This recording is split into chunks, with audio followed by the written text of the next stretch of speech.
Welcome to the Find Your Leadership Confidence podcast with Vicki Noethling. You are about to discover impactful lessons that help you grow as an individual, grow your confidence, and find the positive and good within you, so you powerfully and authentically become the best version of yourself. Be sure you visit our website at www.findyourleadershipconfidence.com. While you're there, subscribe to us via your favorite network. Now tune in, get ready, and enjoy the journey of emerging as a leader of exception in the 21st century. Welcome, everyone, to the Find Your Leadership Confidence podcast. I'm your host, Vicki Noethling, coming to you from Roswell, Georgia. The goal of this podcast is to bring topics and guests that will empower you to become that confident leader and take your business and your life to the next level. Today, I am very excited to have back with me for part 2 my guest, Jewel Hohman. And let me tell you about Jewel. As a connection expert with a degree in psychology and a pending master's in social work, Jewel combines evidence-based self-help and the most latest friendship research. And I said friendship research to help women build friendships with, and they'll be able to nourish them. So she found that in the post-pandemic, most people around the world are lonelier and more disconnected than ever. This conversation is urgent but mostly ignored, and she is on a mission to help 10,000 or more people create true, authentic belonging within themselves and connect to others more meaningfully. So today we're going to again continue our conversation of how to navigate with great friendship crisis. And again, some of you might say, well, there's no friendship crisis. I think as you hear this conversation, you will see that yes, there is, and we can do something about it. So please welcome my guest, Jewel Hohman. Jewel. So glad there's good weather, no storms Yes. brewing anywhere, and we can continue our lovely conversation we had Me about. too. Thank you so much for having me. I'm sorry, I didn't mean to interrupt you. No worries. So just remind everybody, where do you live, and a little bit more about what led you to really feel driven to do this work. Yeah. So I live in Michigan, which is where we got the hailstorm and how chaotic that was at our first meeting. Um, and what really led me to this work is truly, I think I had grown up feeling rather lonely. Like so many other people, I didn't have like close relationships with my family. And I really struggled to make connections with friends for a number of reasons. And when I got older, like people would always say things to me like, oh, it gets better as you get older, it gets better as you get older. And I really think we become wiser as we get older. Like we start to realize like, oh, this thing isn't personal. Like we start to make those changes. But, I was getting really upset. So I was like, I still really feel this way. And then when the pandemic hit, I really realized how lonely I truly was. Like so many other people, it was just something that I kind of brushed under the rug. Honestly, I felt too much shame about it to really even pay attention to it. And then when the pandemic hit, I was like, wow, no, like I really do want more meaningful connection. And at that point in time, I already had my degree in psychology and sociology, and I, was doing some things in my field. And I was like, there's got to be an answer to this for myself. Like, I don't want this to be the rest of my life. Yeah. And so I was fortunate enough to work in a psych lab. Again, that was my degree. So I know how to read research. And I found a lot of research that was already available about friendship and like what really creates like meaningful connection. Yeah. So diving into that, I also did so much work around social anxiety. That's like a whole kind of other topic, but also very related. And doing those things myself, honestly, I was really just looking at it just for me. Like, I Mm-hmm. don't want to struggle with this for the rest of my life. I want to understand this better. And when I did it, so many people would be like, "Oh my gosh, I can't believe like how confident you've become." Like I was getting compliments like that all the time. People were like, how did you make these friends?" But how did you do that? Mm-hmm. People were asking me if they could hang out with me and my friends. They were local. They were asking to go on girls trips, and I knew that I knew the statistics. I knew that so many of us were lonely. Even before the pandemic, loneliness Right. has been steadily, linearly increasing since the Yes. 1970s. And the pandemic just really highlighted it, I think, for a lot of us. Um, Social anxiety is honestly becoming our new normal for like our younger generations. And like knowing all of these stats, I again still kind of had that shame of like, oh, but this is a problem I shouldn't be having. And when people started making these comments to me, like, how did you do that? How did you make these friends? I realized it really wasn't just me. Like those Mm-hmm. stats were real. Like those stats became humans.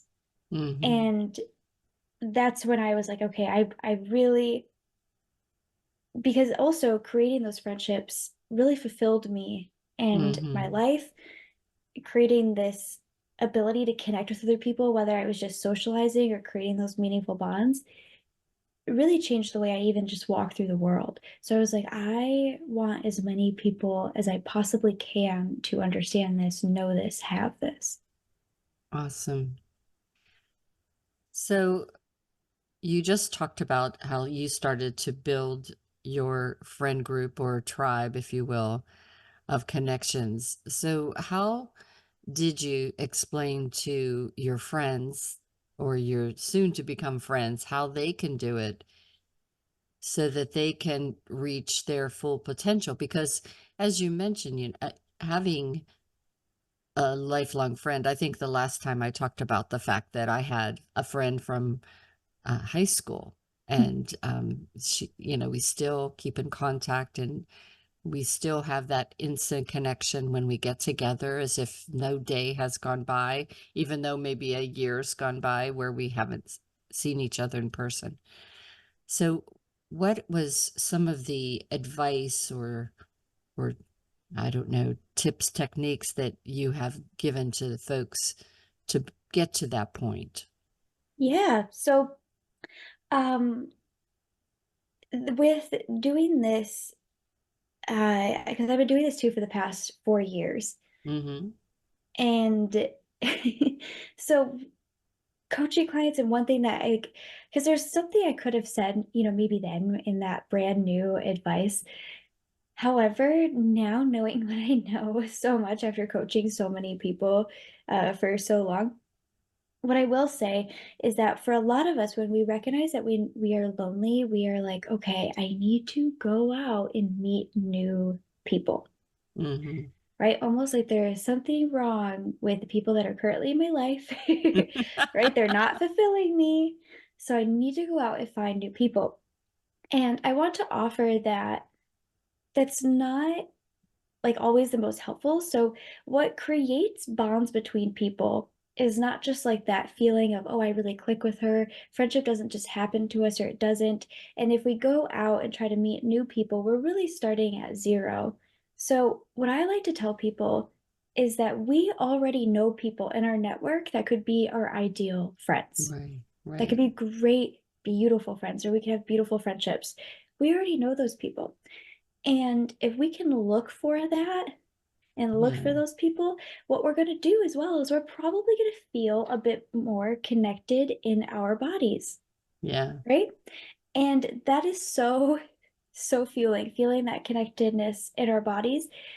So that really helps apply all of the research. It's got to start there because you can do these techniques to make friends And if you're not feeling that in your body, it's just like pushing a boulder up a hill. But so, what I like to tell people to start with is to think about people that they've already connected with in their lives, think about what they want out of friendships, and think about the kind of people that would represent that. So, for me personally, back when I was doing this myself, I wanted to be friends with emotionally intelligent women. I wanted to be friends with women that were going to have those conversations. Like, again, I'm going to be a therapist. This, I like talking about emotional things. So I wanted to be friends with people that were also doing that. I also wanted to be friends with people that, were giving back to their communities in some kind of ways, because that is something that I'm really passionate about. I like to joke that my hobby is like volunteering. So I wanted people that wanted to do those things with me.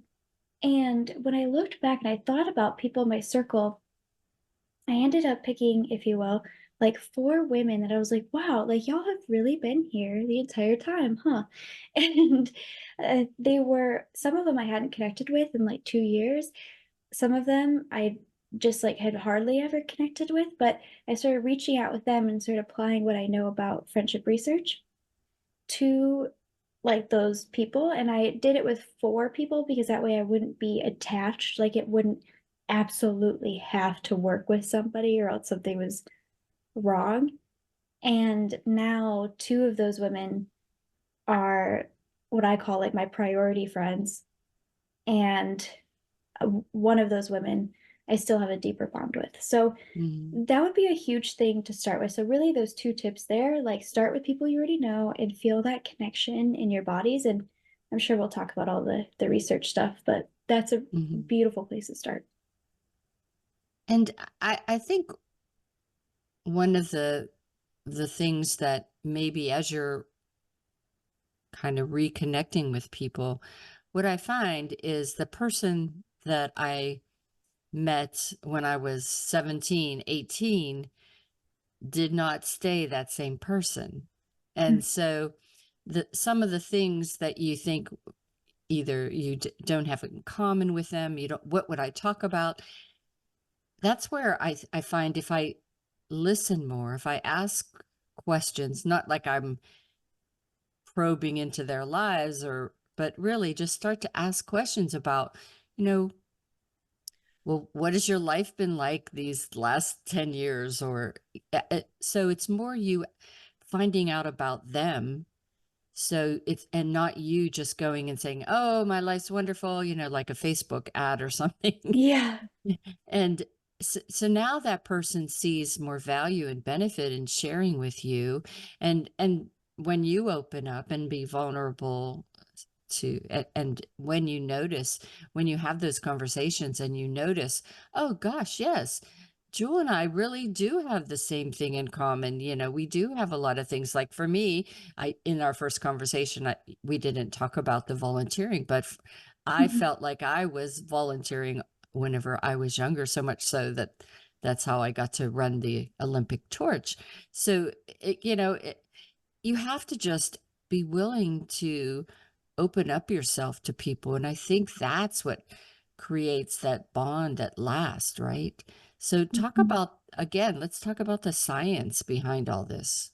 Yeah, and I love so much of what you said, Vicki, too, because it just shows as well that you're not there to impress or try to, right? Like it's not, what just came to mind is like how there's a lot of like birds and even other animals that will do like a weird mating dance to like Oh, yeah, impress yeah, yeah. somebody. Excuse me. We're not doing like a weird mating dance, not even mating. We're not doing a platonic friend dance to try to get people to like us. Okay. It's really Right. about connection. And so what with you just described, you were talking about really seeing somebody and seeing them in their whole experience and really just getting to know them, witnessing them, and what, like you said, what life has been like, what really drives them now. And that that is so huge. So that also really applies to the friendship science and what we do know about what creates meaningful bonds. Because again, they don't just happen to us. Even if Mhm. they feel like magical, like they did happen, we were doing these three things. Every friendship ever has these three things. So if you can picture a triangle, and the bottom base of that triangle is going to be meaningful moments. Moments where we feel seen, like that example you Mhm. just gave. Moments where we feel supported, where we share a laugh. This is our foundation for connection. And then as we go up to the point of the triangle, so the two sides there are two other things that really the increase the meaningful bond that we have with Mhm. somebody and allows them to move closer to us. And those things are one, consistency. Now, some people hear this and they're like, awesome. Some people hear this and they're like, oh, consistency again. Like, consistency is key. Ugh. But it really is really simple. And a way to kind of break consistency down is through frequency and history. So Mhm. frequency, this is why so many of us become really close to our coworkers, is because we're seeing them every Every day. day. Mhm. Yep. History, however, is right, like the history you talked about with your friend. Part of the reason why you are able to maybe not speak to from for a year and then go and feel so connected and fulfilled by that time that you are speaking with her is because you already have so much history built up with this friend, Right, right? It's right. been really consistent throughout your Mhm. life.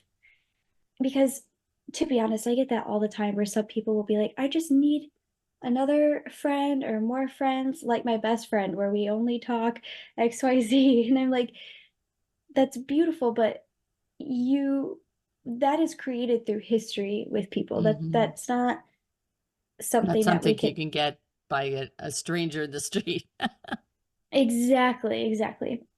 So as we increase consistency and like move people up to the point, if you will, of the triangle, on the other side, we also have vulnerability. Now, at the same time, and I also say this, some people will be like, oh my gosh, yes, vulnerability is my jam. I love, right, that those emotional connections. And there are some people that kind of grimace and they're like, oh gosh, do I really have to?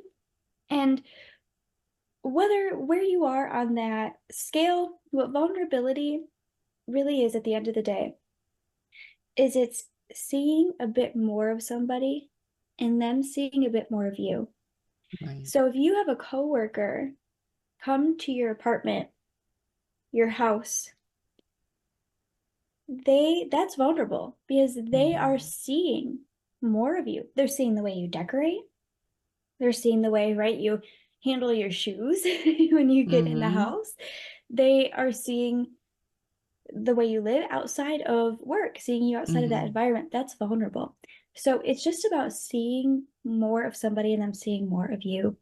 And as we increase that vulnerability, again, taking that triangle analogy, we can really move people from that base and from like an acquaintance up to, if you will, like a best, I don't love this term, but like a best friend, a close friend.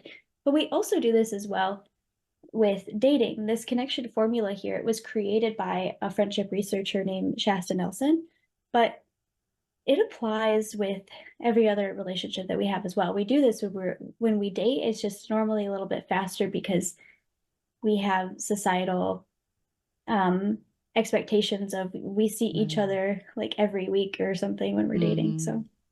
Very true. And so some people might say that my friendships are always feeling one-sided. Like I give, and the other person doesn't. They aren't giving information, they aren't being vulnerable, they aren't being really a true partner in that relationship, if you will. So, how can that be changed? yeah, so for a lot of people as well, um, and just in general, when I was doing this myself and creating my friendships, you know, at this point, oh my gosh, like how long ago is the pandemic? Is wild. But the start of the pandemic anyway. Uh I do want to mention as well, like I had friends, I had people in my life, and truly that base, like we had a lot of consistency, we had a lot of vulnerability, but that base of that meaningful moments wasn't really there anymore, which is why I was in these long-term friendships that I wasn't feeling fulfilled by. Now, I do want to say some of these, there was, if you will, like a lack of reciprocation, but also some of it was that's all I was focusing on. And so I didn't feel connected to people. And I do want to say there was a survey done. Also, it's mentioned in one of Shasta Nelson's books. Again, friendship pioneer researcher. And she talks about this survey where it was done with a bunch of women. I really should relook up the stats. I don't remember exactly what it was, but they found through this survey that most people identified as being a giver in their friendships. When you think about that statistically, that doesn't actually make a lot of sense, because then where are all these takers that we are suffering from? So most of the time, as when it comes to reciprocation, is maybe somebody is the listener, right? And they're listening and they are asking all these questions about your life. And then the other person is the planner. Like, we need to realize how our friends invest in us in different ways. Yeah. And even if somebody hears that right now, because I can hear my past self being like, oh, but I don't want to do that because then I'm afraid I'm going to miss all of the ways these people don't care about me. Even if you do that, though, what happens is you actually start to notice the people that are really investing and reciprocating with you, and then you get to just prioritize those people. But it's almost like taking some glasses off when you are just looking at the people that don't reciprocate. So that is one thing I want to start with. However, at the same time, I do think so when I created those new friendships for myself back at the beginning of the pandemic, and y'all, if I could do it in a global pandemic safely with COVID tests and all that jazz, like we could definitely do this. And with a busy career. However, when I created those friendships, I'm still friends with a lot of those people that I was friends with at the start of the pandemic. But now I'm not needing them to fulfill me emotionally anymore because I have all of this connection in other spaces. So now I get to just feel more connection and appreciation for these friends. So a lot of times when people get really upset about reciprocation, it's because they aren't really feeling fulfilled. And that's where we really need to fulfill with ourselves. Like that honestly needed to be the number one place. And we need to find connection other places. However, if you really are in a place right now where a friend isn't reciprocating with you, what I do want to offer is that I think it's something worth talking about. It's very vulnerable to talk about it, but I think it's something to say. And I could go and we could have a whole other podcast on connective communication, but I do think it's something worth bringing up. We do it with our partners. Most of us are like, hey, this made me feel Y, right? This made me feel X. And I think that's something worth doing. And regardless of whatever happens, that conversation, you have your answer. But also, to notice where people are investing in you in ways that you are probably missing. This happens, y'all. I've coached over 65 people. This happens, I'm not joking, almost every single time when we have this conversation, is they realize, oh, so-and-so reached out to me, so-and-so reciprocated with me, so-and-so does this, and they were completely missing it before. Yeah. I think ego gets in the way a good bit. And so, you might think something, and there was a great book by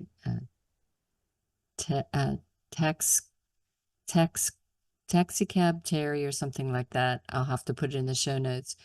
But it was really about how this guy got in a cab and the taxi driver was just in a terrible mood. And so the person thought, well, he's just rude. He's just, a typical Brooklyn taxi cab driver, But what he didn't know and what he found as he inquired and showed some empathy was that that person's sister had just become ill, and he was trying to deal with that, and his mind was really not on his job or trying to be friendly. It just wasn't in the day's agenda. And I think a lot of times when we deal with our friends, we forget that, you know, and we forget that we should feel safe enough with that person to say, oh my God, is there something going on today? Do you need to talk? And open ourselves up.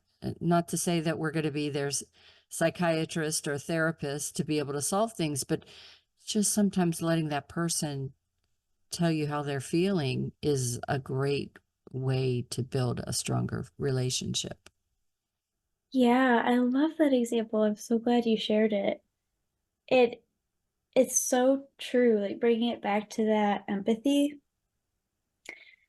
I really think as well, we kind of forget, especially we in our friendships, that having conflict, having, and I say conflict, but it doesn't even, that's not even like the right word, but talking to our people about these things really increases our meaningful bond. So, Mhm.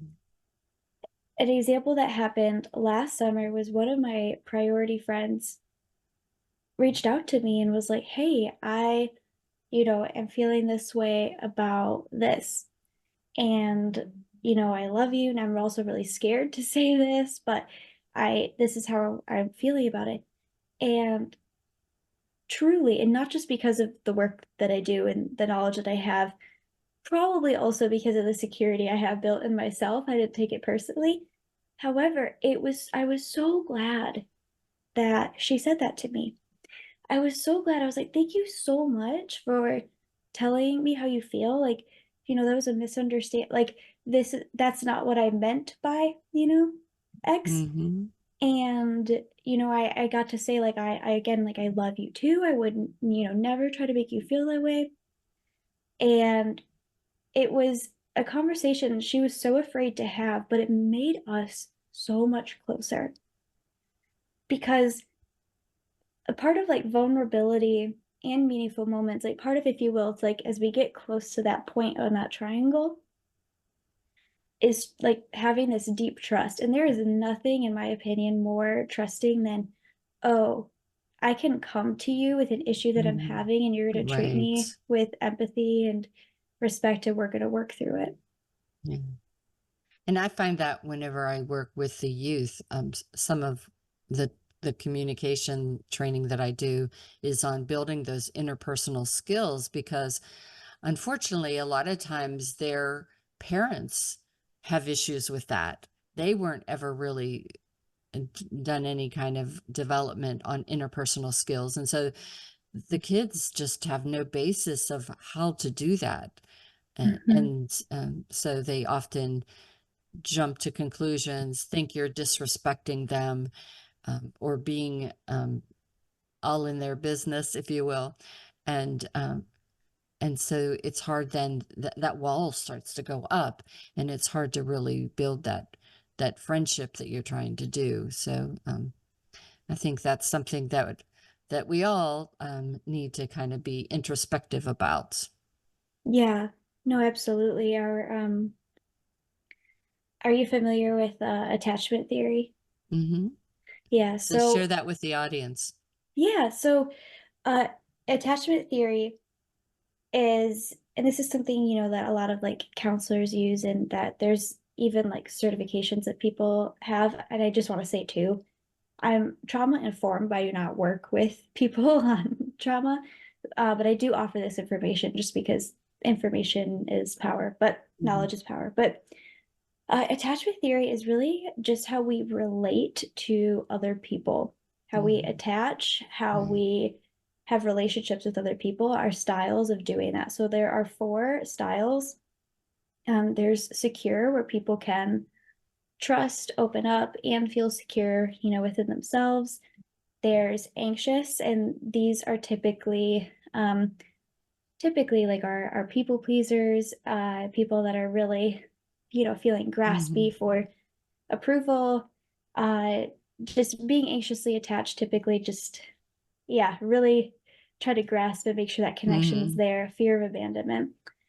Then we also have our dismissive avoidant attachment style. And these are people that they haven't really gotten their needs met and they stopped trying to. So these are the people that are like textbook, if you will, have commitment issues, or they don't really reach out or rely on anybody but themselves. Right. And this is where I was what's called fearful avoidant or disorganized attachment.